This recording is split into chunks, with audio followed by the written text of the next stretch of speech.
امام اعظم ابو حنیفہ رضی اللہ تعالی عنہ، اور پہلے دن کی ابتدائی نشست میں آپ کو رضی اللہ تعالی عنہ کا جو ٹائٹل ہے اس کے حوالے سے ہم نے بات کی تھی، اور ظاہر ہے آپ کا ان لوگوں میں شمار ہے جنہیں رضی اللہ تعالی عنہ ورضوا عنہم کا لقب ملا ہے، اور آپ تابعی نام میں ایسی علاوت ہے کہ ہے تو آپ تابعی۔ میں نے کل کہا تھا، یہ میری ذاتی رائے تھی کہ جب بھی میں یہ نام لیتا ہوں نعمان بن ثابت اور رضی اللہ تعالیٰ عنہ، تو وہ جو محسوسات ہیں ان میں ایک صحابی کا احساس مجھے آتا ہے۔ گو کہ آپ تابعی ہیں، مگر مقام مرتبہ اللہ نے آپ کو یہ عطا کیا کہ آپ تابعی ہو کر بھی علم کے اس بلند پایا مقام تک پہنچے کہ آج زمانہ آپ کا معترف ہے اور آپ کا احسان مند ہے، اور تابد آپ کے احسان مند رہیں گے یہ امت محمدی کے لوگ۔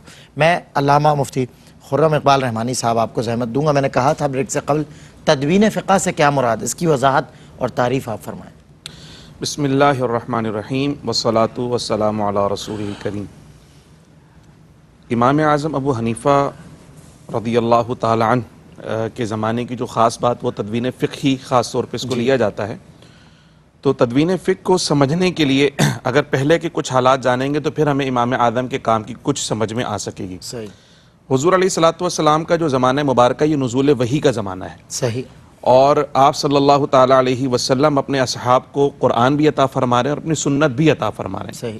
اچھا، قرآن و سنت کے اندر یہاں عقائد بھی ہیں، اعمال بھی ہیں، عبادات بھی ہیں، معاملات بھی، سب کچھ من جملہ صحابہ کرام کو مل رہا ہے۔ صحیح۔ اس کو کیٹیگرائز نہیں کیا جا رہا۔ ٹھیک ہے۔ جو کچھ آ رہا ہے، عبادات، معاملات، عقائد، وہ سارے کے سارے صحابہ کرام اس کو سیکھتے چلے جا رہے ہیں۔ صحیح۔ آپ ایک طریقے سے سمجھیں سادگی کا ایک دور ہے، اور حضور علیہ الصلوۃ والسلام چونکہ براہ راست بحیثیت معلم موجود ہیں، تو صحابہ چون چنا بھی نہیں کر رہے، بس جیسا عطا ہو رہا ہے ویسا خوش دلی سے قبول کر اس پر عمل کر رہے ہیں۔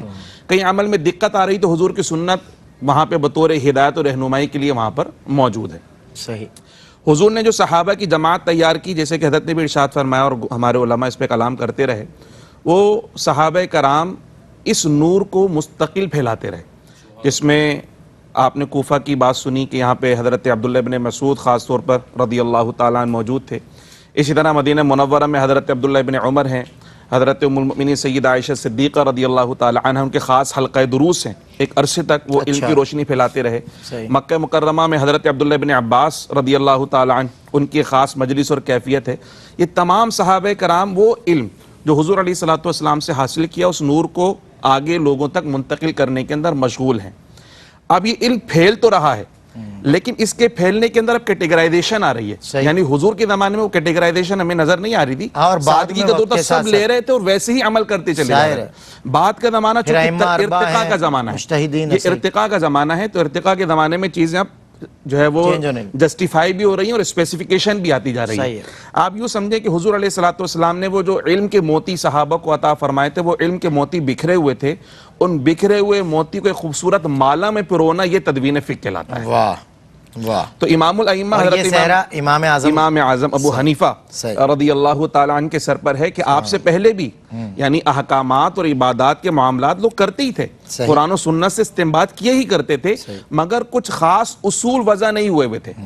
ان خاص اصولوں کو وضع کرنے کا صحرا اور قرآن مجید فرقان حمید کی آیات کا نظم دینے کا صحرا حضرت امام اعظم ابو حنیفہ رضی اللہ تعالیٰ عنہ کے سر پر ہے۔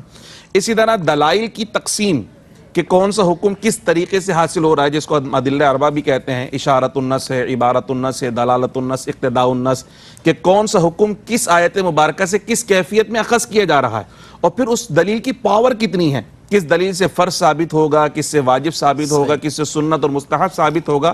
یہ پورا کا جو پورا نظم ہے، آپ یہ سمجھیں کہ اسلامی قانون کی اساس اور بنیاد فراہم کرنے والے حضرت امام اعظم ابو حنیفہ رضی اللہ تعالیٰ عنہ کی ذات مبارکہ ہے۔ اور یہ ان کے رولز کی بھی کیٹیگریز ہیں جو آپ نے ارشاد یہ بالکل ایسے ہی ہے، اور یہ کوئی نیا کام نہیں تھا، بلکہ آپ یہ سمجھیں کہ اس کو ہم سپورٹنگ جو ہمیں نظر آتا ہے وہ صحابہ کرام کے زمانے سے نظر آتا ہے کہ قرآن مجید فرقان حمید حضور کے زمانے میں مختلف اجزاء پر لکھا ہوا تھا، ہڈیوں پر، کھال پر، چھال پر، پتوں پر، مختلف اجزاء پہ لکھا ہوا تھا، لیکن سیدنا صدیق اکبر رضی اللہ تعالیٰ عنہ کے زمانے میں کیا ہوا، اس اسکیٹرڈ کو ایک جگہ جمع کر دیا گیا، ٹھیک ہے، تو وہ کمپائلیشن ہو گئی، وہ تدوین قرآن کا زمانہ کہلایا۔ اسی طرح ہم نے حضرت امام بخاری علیہ رحمہ اور دیگر ائمہ محدثین کے نام سنے، تو یہاں پر حضور علیہ الصلوۃ والسلام کی احادیث مبارکہ بچے کو یاد تھی، لیکن اس کی کیٹیگرائزیشن اور باقاعدہ تفصیل کے ساتھ، اصولوں کے ساتھ اس کو جمع کرنا اور اس کی چھانٹ کرنا کہ کون سی دلیل کے حساب سے مضبوط کون سی کمزور ہے، یہ صحرا ائمہ محدثین کے نزد اس کو تدوین حدیث کہا جاتا ہے. ٹھیک ہے. تو آپ یہ سمجھیں کہ اسلامی قانون اور اسلامک سائنس کی 3 بنیادی شاخیں تھیں، تدوین قرآن، تدوین حدیث، اور اسی سے اکتساب فیض کرتا ہوا تدوین فقہ میں نظر آتا ہے. فقہ ہے جس کے آپ جو ہے ظاہر بانی ٹھہرے امام اعظم ابو حنیفہ. اور اتنا بڑا احسان آپ کا کہ رہتی دنیا تک جتنے بھی مسائل امت مسلمہ کو درپیش آئیں گے اب انہیں پریشان ہونے کی ضرورت نہیں ہے. صحیح بات. امام صاحب کے اصولوں کی طرف نظر کریں، جدید سے جدید مسئلہ آسانی سے حل ہوتا چلا جائے اچھا، گا، آپ اور حضرات ہوگا بھی قرآن و سنت کی روشنی میں. ہاں، آپ حضرات جب معاشرے کے لوگ آپ کے پاس آتے ہوں گے مسائل حل کرنے کے لیے تو کبھی کبھی تو چہرے پہ تبسم یا دل پہ تبسم آتا ہوگا، تبسم خیز کیفیت ہوتی ہوگی کہ امام اعظم کی مہربانی اگر وہ نہ ہوتے تو ہم تو ظاہر ہے ہمارے لیے نکلنا بھی بڑا محال تھا، بڑا مشکل تھا. لوگوں کے اعتراضات کی بھرمار جسے آج کا ذہن شاید نہ سلجھا پاتا، اور یہ آج سے ہزارہا برس پہلے سلجھا کر چلے گئے. کچھ کہتے ہیں کہ یار یہ امام اعظم ہی کیوں، تو بات یہ کہ ذالک فضل اللہ یؤتیہ من یشاء، یہ اللہ کا فضل ہے، جس کو چاہے وہ چن لے، جس سے چاہے وہ دین کا کام لے لے. تو اللہ نے ان کو چنا تھا اور آج تک پوری امت مسلمہ انہیں امام اعظم